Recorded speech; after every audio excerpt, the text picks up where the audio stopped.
friends, this is Bunny and welcome to my channel. বন্ধুরা, আজকে আমি তোমাদের জন্য কিছু দারুণ ফ্রেজ নিয়ে এসেছি।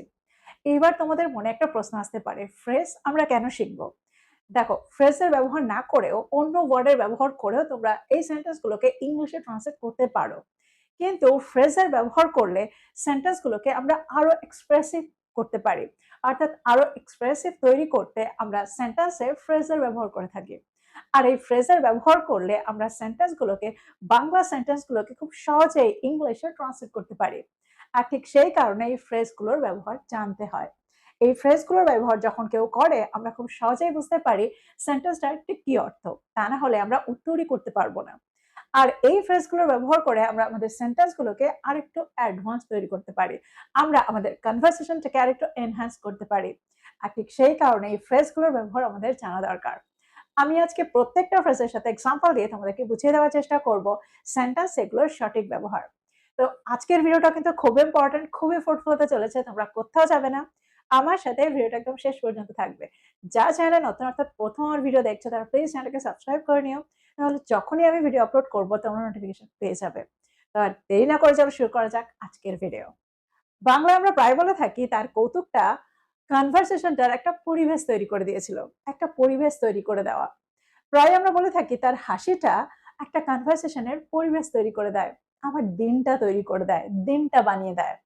অর্থাৎ কোনো কিছু শুরু করার একটা আবহাওয়া তৈরি করে দেয়, একটা পরিবেশ তৈরি করে ফেলে। এরকম অর্থে আমরা সেন্টেন্সে কোন ফ্রেজের ব্যবহার করতে পারি? এখানে আমরা ব্যবহার করতে পারি set the tone. Set the tone.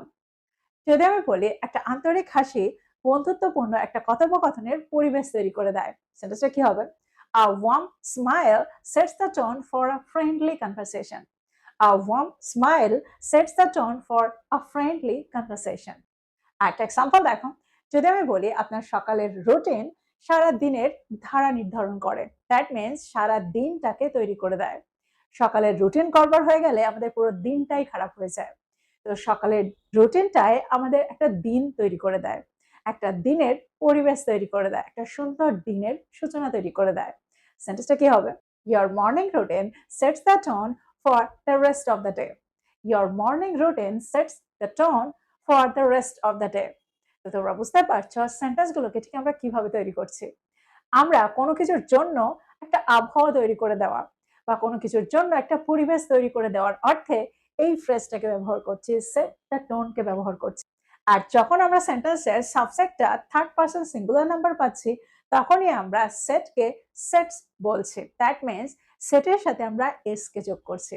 তো আমার মনে হয় তোমরা বুঝতে পারছো এই ফ্রেজটাকে আমরা সেন্টেন্সে কি করে ব্যবহার করতে পারি। ১ মিনিট দাঁড়াও। তোমরা কি ইংরেজি বলতে গিয়ে বারবার আটকে যাচ্ছ? ইংরেজিতে লিখতে পারছো, পড়তে পারছো, বলতে পারছো না। নিজের সাথে কথা বলতে তো পারছো, কিন্তু কারোর সামনে ইংরেজিতে কথা বলতে পারছো না। কেউ যখন ইংরেজি বলছে তখন তোমরা সাইলেন্ট হয়ে যাচ্ছ। সত্যিই কি তোমরা এই সমস্যাটার মুখে বারবার পড়ছো? সমস্যাটা দূর করার জন্য তোমরা কি করছো? কিভাবে ইংরেজি শিখছো? তোমরা হয়তো ভাবছো তোমাদের কাছে অনেক সময় রয়েছে। এখন না, পরে করব। এখন প্র্যাকটিস করার সময় নেই। কিন্তু বিশ্বাস করো সময় কিন্তু একদম পালিয়ে যাবে। আর ইংরেজি শেখাটা আর হবে না। আর এটা ভেবে আমি তোমাদের জন্য ঠিক ২ মাসের গোল সেট করেছি। ইয়েস, অনেক সময় নেই। ঠিক ২ মাসের মধ্যেই তোমরা ইংরেজিতে কথা বলবে। 7 সেপ্টেম্বর থেকে আমি একটা নতুন কোর্স লঞ্চ করছি। এই কোর্সটা সম্পূর্ণ বিগিনার্সদের জন্য। তোমরা যারা বিগিনার্স তারা এই কোর্সটাতে ফটাফট এনরোল করো। দেখো এই কোর্সটাতে আমি তোমাদের মুখ থেকে ইংরেজি বলাবো। তোমরা যারা বিগিনার্স তারা নিজেদের ভোকাবুলারিটাকে আরো স্ট্রং করে ফেলবে। প্রচুর ফ্রেজ, প্রচুর এক্সপ্রেশনের ব্যবহার শিখবে। আমি প্রতিদিন তোমাদেরকে প্র্যাকটিস করাবো। প্রতিদিন একটা দারুণ প্ল্যাটফর্ম পাবে যেখানে তোমরা প্র্যাকটিস করতে পারবে। মাত্র ২ মাসের মধ্যেই তোমরা তোমাদের নিজেদের ইংলিশটাকে আরো এনহ্যান্স করে ফেলবে। তাই আর দেরি না করে ফটাফট এনরোল করে ফেলো। আর একটু দাঁড়াও, আমার কাছে তোমাদের জন্য আরো একটা গুড নিউজ রয়েছে। ইয়েস, আমি 10th সেপ্টেম্বর থেকে একটা অ্যাডভান্সড কোর্স লঞ্চ করছি।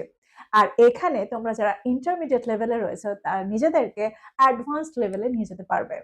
দ্যাট মিনস ওখানে তোমরা তোমাদের নিজেদের কনফিডেন্সটাকে আরো ডেভেলপ করে ফেলবে।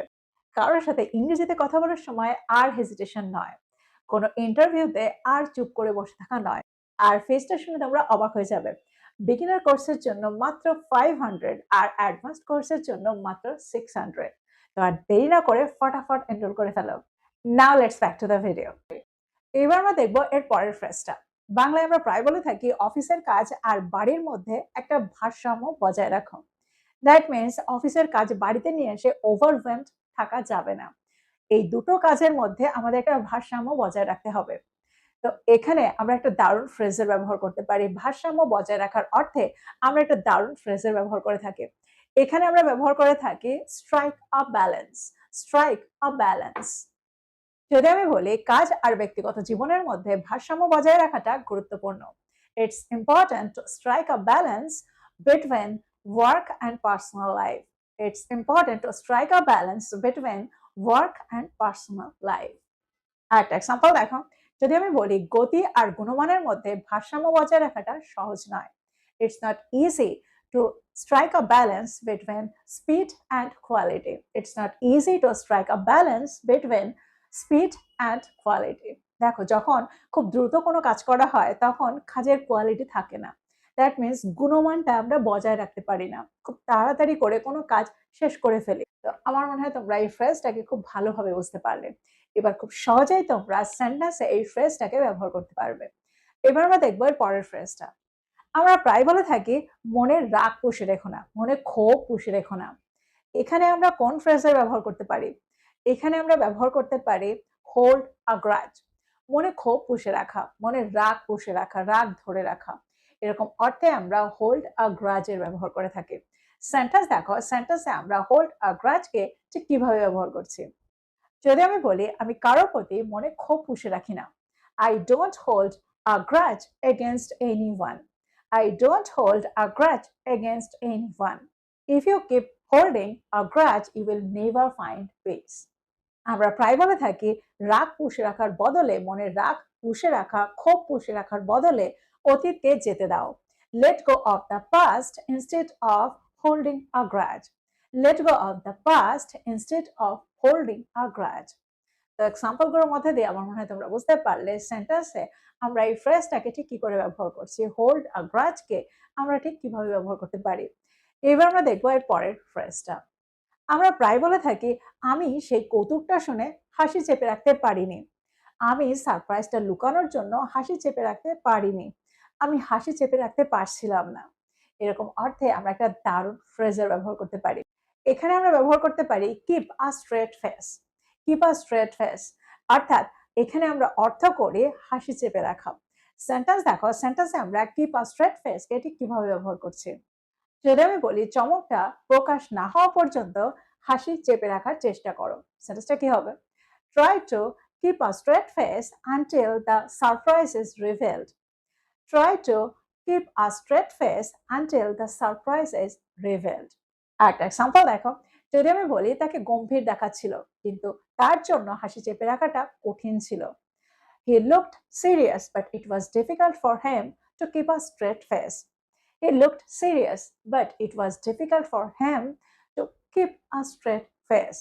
অর্থাৎ সে তো গম্ভীর দেখাচ্ছিল কিন্তু ভেতরে ভেতরে সে খুব স্ট্রাগল করছিল তার হাসিটাকে চেপে রাখতে। আর এরকম অর্থে আমরা সেন্টেন্সে এই ফ্রেজটাকে ব্যবহার করে থাকি। তো আমার মনে হয় তোমরা বুঝতে পারলে সেন্টেন্সে আমরা এই ফ্রেজটাকে ঠিক কিভাবে ব্যবহার করছি। কিপ আ স্ট্রেট ফেসকে আমরা সেন্টেন্সে ঠিক কিভাবে ব্যবহার করতে পারি। এবার আমরা দেখবো এর পরেরটা। আমরা প্রায় সেন্টেন্সে ব্যবহার হতে শুনি make an impression. Make an ইমপ্রেশনের অর্থ হলো একটা ইমপ্রেশন তৈরি করা, অর্থাৎ প্রভাব তৈরি করা বা একটা দাগ কেটে যাওয়া, মনে একটা দাগ কেটে যাওয়া।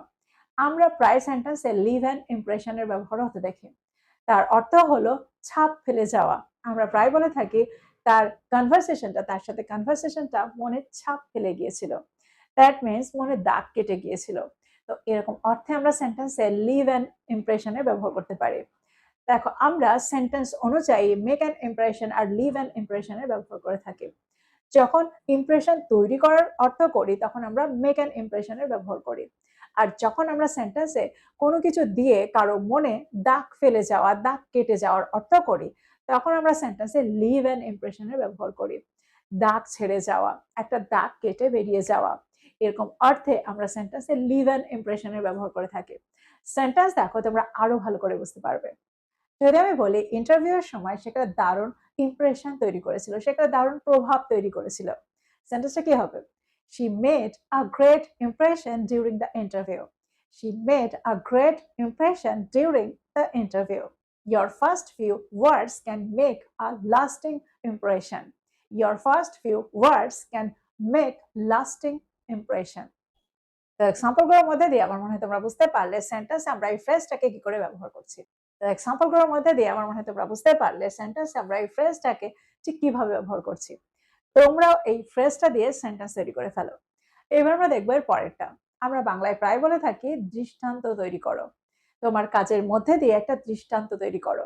আমরা প্রায় বলে থাকি সে তার কাজের মাধ্যমে দৃষ্টান্ত তৈরি করেছিল, একটা দৃষ্টান্ত তৈরি করেছিল। এখানে আমরা ব্যবহার করতে পারি set an example. Set an example. যদি আমি বলি আমাদের তরুণ প্রজন্মের জন্য একটা উদাহরণ তৈরি করা উচিত, একটা দৃষ্টান্ত তৈরি করা উচিত। We should set an example for the younger generation. We should set an example for the younger generation. একটা এক্সাম্পল দেখো, যদি আমি বলি তার নিষ্ঠা একটা দৃষ্টান্ত তৈরি করেছিল, একটা উদাহরণ তৈরি করেছিল যেটা সবাইকে অনুপ্রাণিত করেছিল, সেটা কি হবে?